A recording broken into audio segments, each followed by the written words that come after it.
Salam, hər vaxtınız xeyir olsun. Bugünkü izahım cümlə qurmaqla əlaqəlidir.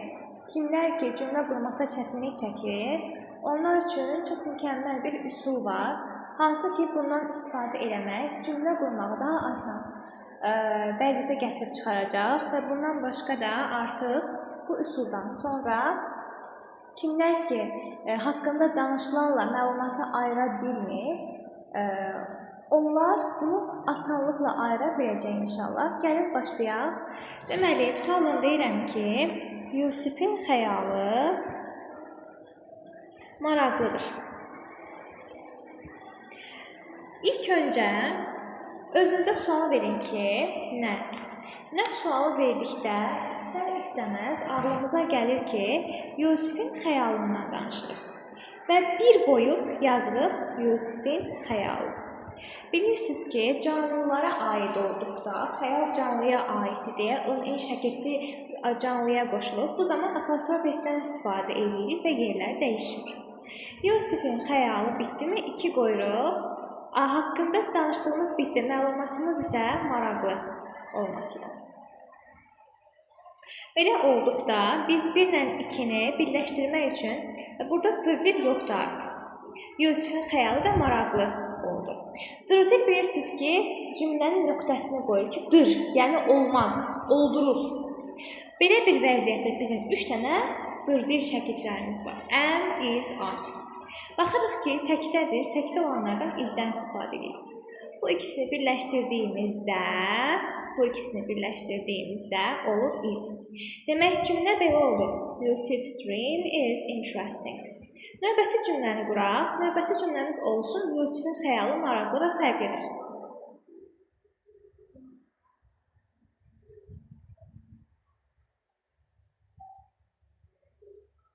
Belə olduqda, yenə biz nə haqqında danışırıq? Yusifin xəyalından danışırıq.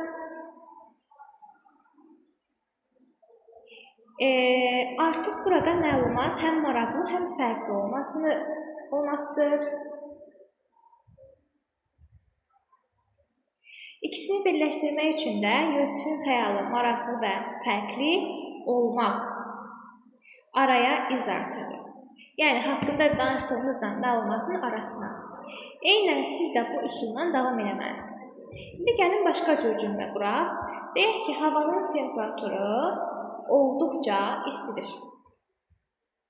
Ya da eləcə istidir deyəcəm. Havanın temperaturu normaldır deyək.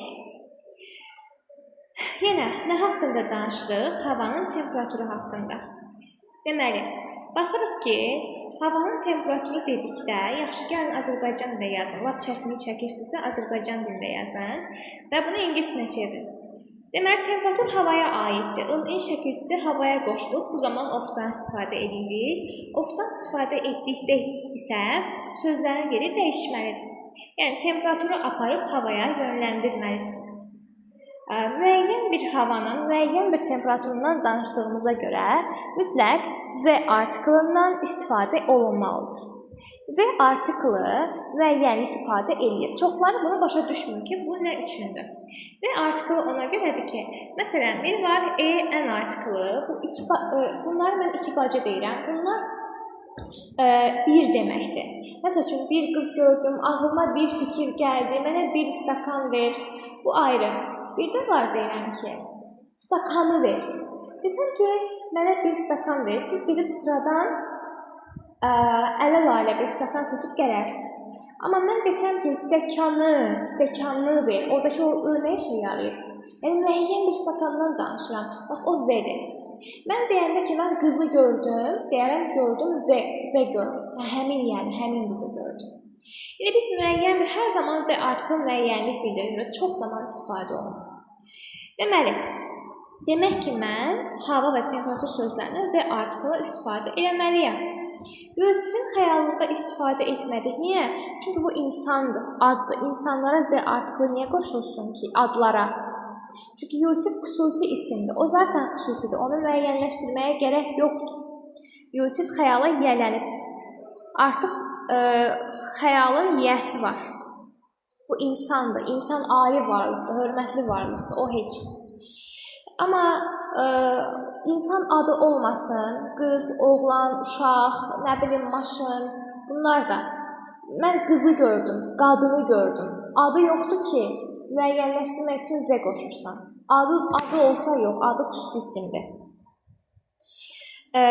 Ümumiyyətlə, bu şəkildə bir şeylər görsəz və bunların arasına heç nə girməz. Məsəl üçün, yenə gəlin düzəldək, hələ bir bitirək. Havanın temperaturu deyirəm. Mən temperaturu aparıb havaya yönləndirəcəm. Çünki in şəkilçi cansıza aid qoşulub. Temperatur cansıza aiddir. The temperature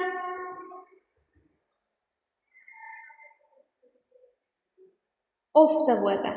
Of elə bir ox işarəsidir, bax. Of the weather, havanın. Of the home, evin. Of the city, şəhərin. Elə bir ki, maqnitdir.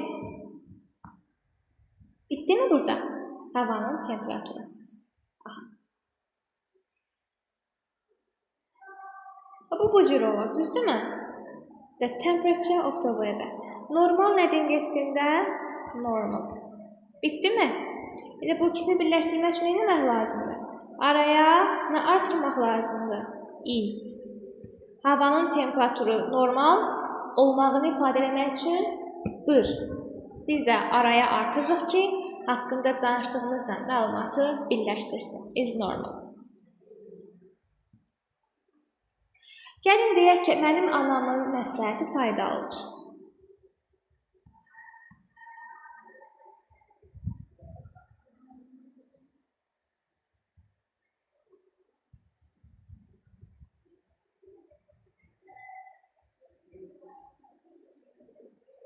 Nə haqqında danışırıq?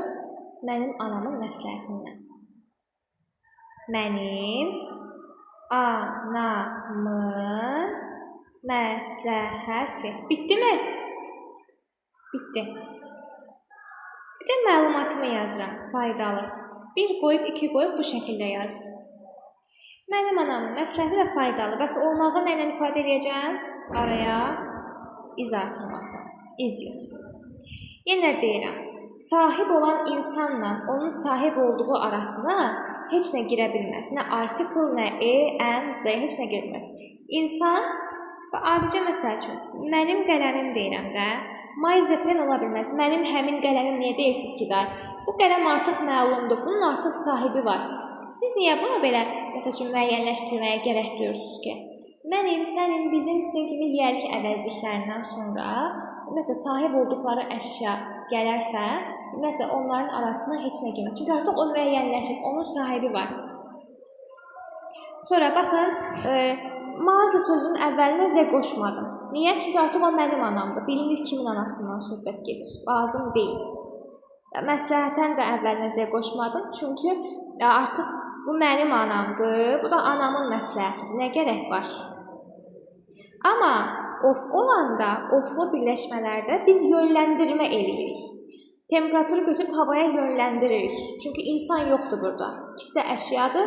Əşyalarda apostrof istifadə etmək olmaz. İkisi də tutaq ki, əşya olmasın. Hava canlı bir şey deyil. Yönləndirmə eləyirik. Temperaturu of hava. Kitab-ı Dədə Qorqudun kitabında Kitab-ı Dədə Qorqud əksinə yönləndiririk. Yəni, bu qədər asan bir mövzuda əslinə qalsa. Sualında da təbii ki, notu olmaq bildirən hissəyə artıracaq ki, olmasın. Olmağın nənə ifadə ediriksə, məsəl üçün, izlə ifadə edir, izlə not artıracaqsınız ki, məsəl üçün, biz bir ölkəni işğal etdikdə, həmin ölkənin paytaxtına hücum edirik. Bu da elə bir şeydir. Sual verəndə onu götürüb qarşıya getirir. Is my mother's advice useful? Bu şəkildə özünüzü vərdiş etdirməlisiniz.